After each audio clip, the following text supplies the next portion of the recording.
Peregrinos de Cristo presenta el Catecismo de la Iglesia Católica, guía hacia la verdad central de la fe católica, con el Padre John Freddy Quirama Serna. Somos peregrinos de Cristo.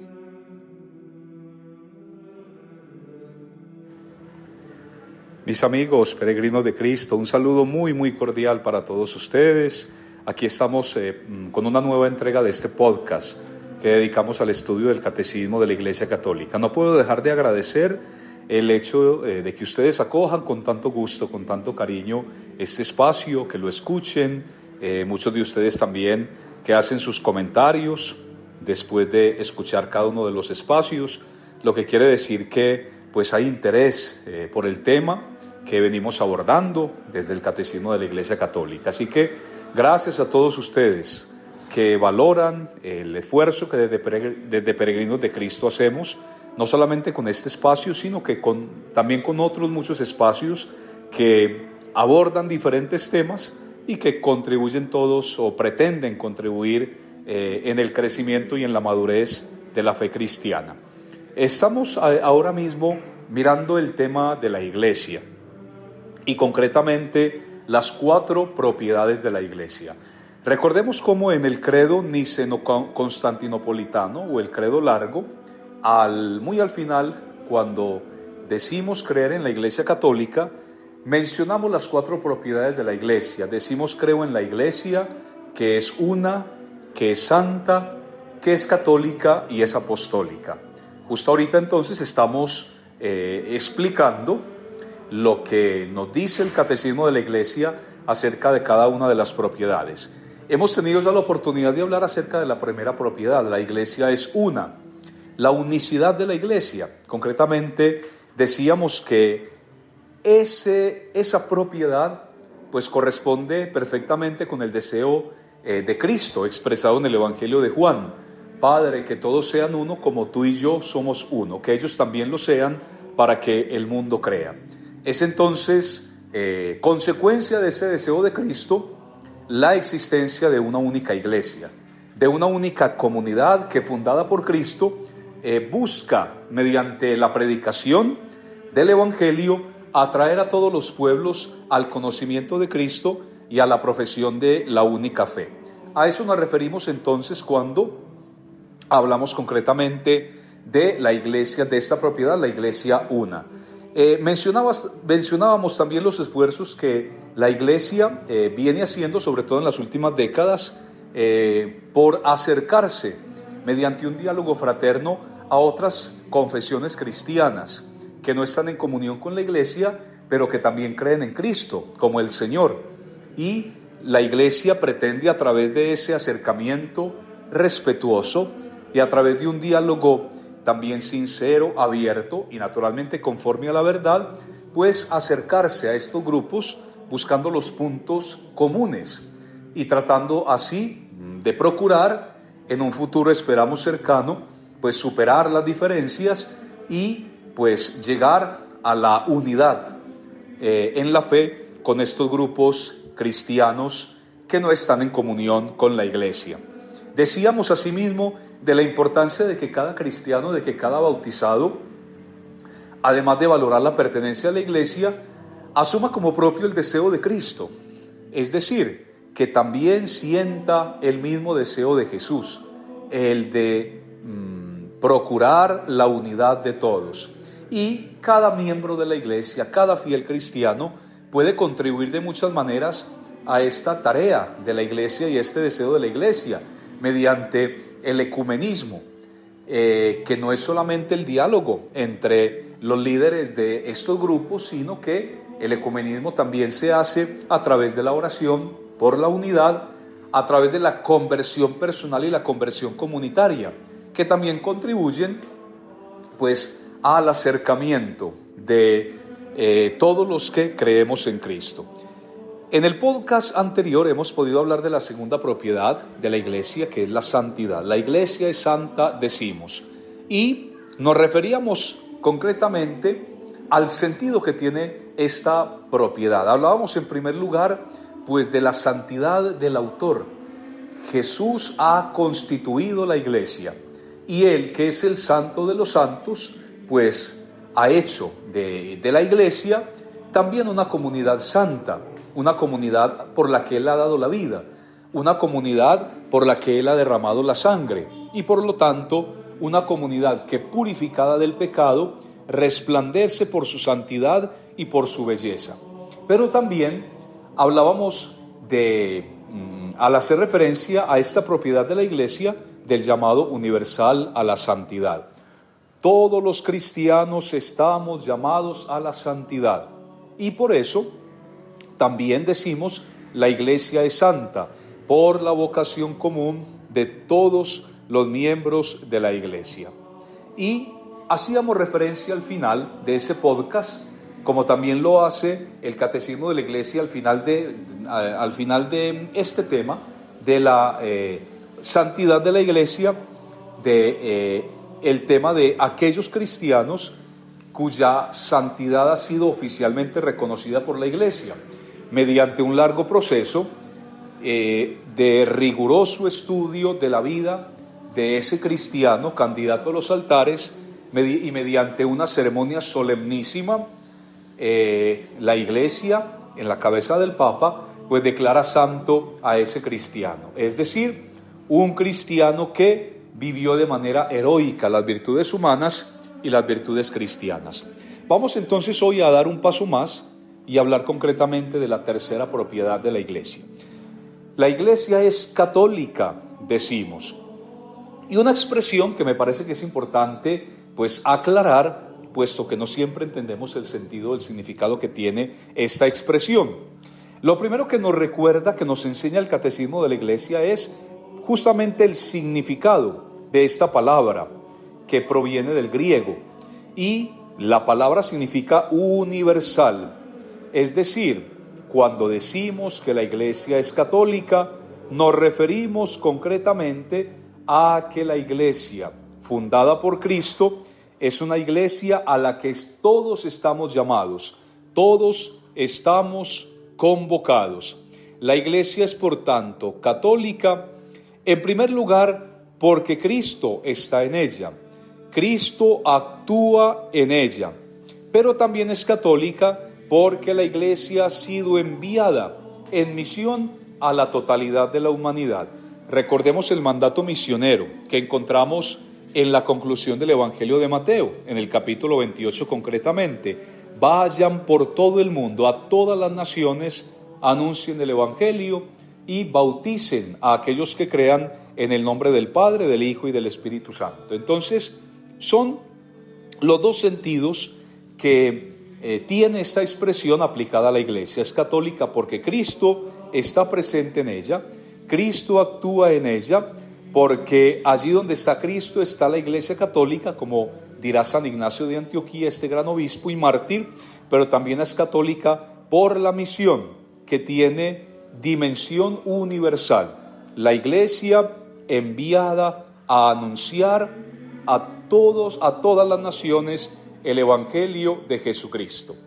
Pensemos concretamente en la forma, la manera en la que diríamos está conformada la iglesia. Hablamos concretamente de las iglesias particulares a las que solemos llamar diócesis.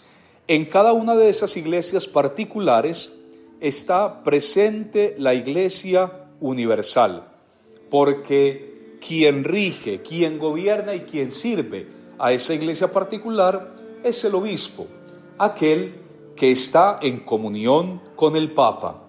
Cada obispo, si es pues católico, si está en comunión de verdad con la iglesia, obedece al Papa.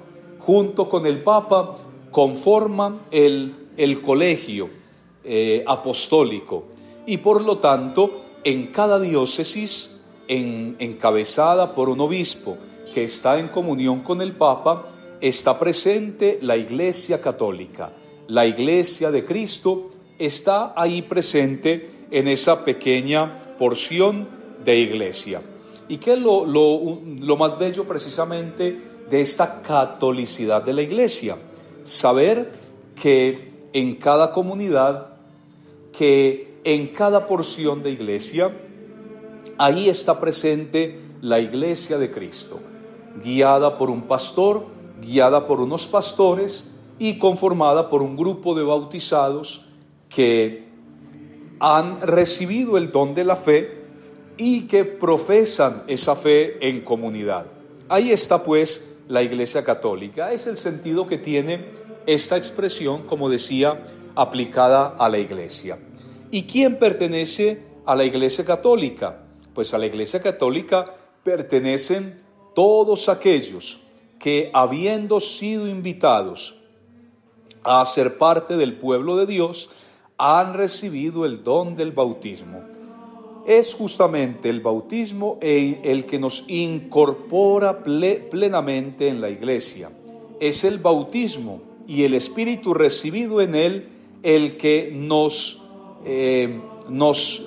concede el privilegio de entrar a ser parte de esa comunidad, a la que llamamos Iglesia Católica, mediante el bautismo, mediante ese rito maravilloso del bautismo y mediante la comunión con la iglesia, que ya comienza con el sacramento del bautismo, entramos pues a ser parte de la familia de Dios. Pero entonces, ¿qué pasa con aquellos que no han recibido el bautismo en la iglesia? ¿Qué pasa con aquellos que no son cristianos, que no profesan la fe cristiana? Recordemos que la iglesia está llamada a convocar, la iglesia está llamada a anunciar el evangelio, y todo aquel que libremente escucha el evangelio y abre el corazón a la fe cristiana puede hacer parte de esta gran familia de Dios. Un caso especial son, diríamos, el pueblo judío, considerado el primer pueblo de Dios, y la iglesia, que es el pueblo de Dios en la nueva alianza, al escrutar su propio misterio, descubre que está vinculado con el pueblo judío. Así lo entiende la iglesia. Estamos profundamente vinculados a ellos. Hay un especial vínculo entre la iglesia y aquellas comunidades, y concretamente la comunidad judía. La comunidad judía porque fue la que recibió, la que selló con Dios la antigua alianza. Nosotros porque con quienes Cristo el Señor ha sellado una nueva alianza. Y además porque todos procedemos de Abraham, el padre de la fe. Él es el padre común, Él es el padre de todos. Y hay otros grupos con quienes también hay un especial vínculo. Nos referimos concretamente a los musulmanes, con quienes también existe este vínculo, porque les he dicho, la iglesia está llamada a acoger, como una buena madre, que acoge, que acepta, que abraza y que alimenta a sus hijos. También en ese sentido hablamos entonces de la catolicidad de la iglesia, porque la iglesia también se dirige con una especial, o tiene una especial actitud hacia estos grupos, hacia estas religiones no cristianas, con quienes también hay muchas cosas en común, y la iglesia entonces no deja de mirarlas con respeto, ciertamente, y no deja de invitarlas, como ya lo decíamos, a un diálogo fraterno, abierto y sincero, siempre conforme a la verdad. Hay una expresión que ya muy antigua, que incluso pues la doctrina actual sigue teniendo, le sigue teniendo un especial respeto. Aquella expresión de fuera de la iglesia no hay salvación. ¿Cómo entenderla? Concretamente, ¿cómo entendemos una expresión que nos resulta ya un poco fuerte, especialmente a quienes no están en comunión con la iglesia, a quienes están fuera de la iglesia? ¿Cómo entender entonces una afirmación que de manera especial los padres de la Iglesia solían repetir. Formulada de un modo positivo, significa que toda salvación viene de Cristo, cabeza, por la Iglesia que es su cuerpo. Y además a la Iglesia se le han confiado todos los medios y todas las herramientas para acceder a la salvación. Es decir, nosotros que hacemos parte de la Iglesia, que conformamos el cuerpo de Cristo, tenemos a nuestro alcance y a nuestro servicio un sinnúmero de herramientas que nos ayudan en este gran propósito de alcanzar y de conquistar la salvación. A eso se refiere concretamente esta expresión: fuera de la Iglesia no hay salvación, porque la Iglesia también reconoce, como le dirá uno de los textos del Concilio Vaticano II, que la semilla del Verbo también está presente en otros grupos, aún en aquellos grupos no cristianos también está presente la semilla del Verbo, aunque en la Iglesia, como lo hemos dicho, tengamos a nuestra disposición todas las herramientas para alcanzar la salvación. ¿Cómo realiza la Iglesia la catolicidad? ¿Cómo se manifiesta la Iglesia esa condición que le pertenece de ser Iglesia universal y de ser Iglesia católica? En primer lugar, cumpliendo el mandato misionero. La Iglesia ha sido enviada pues a todas las naciones, a todos los pueblos de la tierra, para que anuncie, para que comunique y para que a través de su predicación pues despierte en aquellos que la escuchan el deseo sincero de acercarse a la persona de Jesucristo, para aceptarlo también ellos en el corazón como Dios y como Señor. También la Iglesia expresa y realiza esa catolicidad concretamente a través de los sacramentos. Mediante la celebración de los sacramentos, también la Iglesia expresa y manifiesta su catolicidad. Un detalle muy especial respecto a los sacramentos es el pensar y el saber que la misma Eucaristía que hoy nosotros celebramos aquí en el lugar en el que estamos, llámese Ciudad Bolívar, Betania, Jericó, Medellín, es la misma Eucaristía que celebran nuestros hermanos cristianos en Australia, o en la China, o en Japón, o en los Estados Unidos. Es la catolicidad de la Iglesia también expresada mediante la unidad de los sacramentos, la unidad expresada también en lo que celebramos, en el modo en que celebramos y en la fe que ponemos en aquello que celebramos.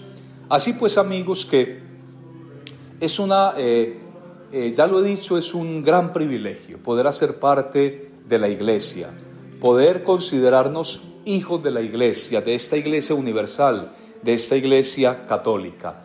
No dejamos de orar, por lo tanto, para que quienes nunca han pertenecido a la Iglesia católica sientan el deseo de llegar a ella, se dejen abrazar por la Iglesia que es una madre, y en ella puedan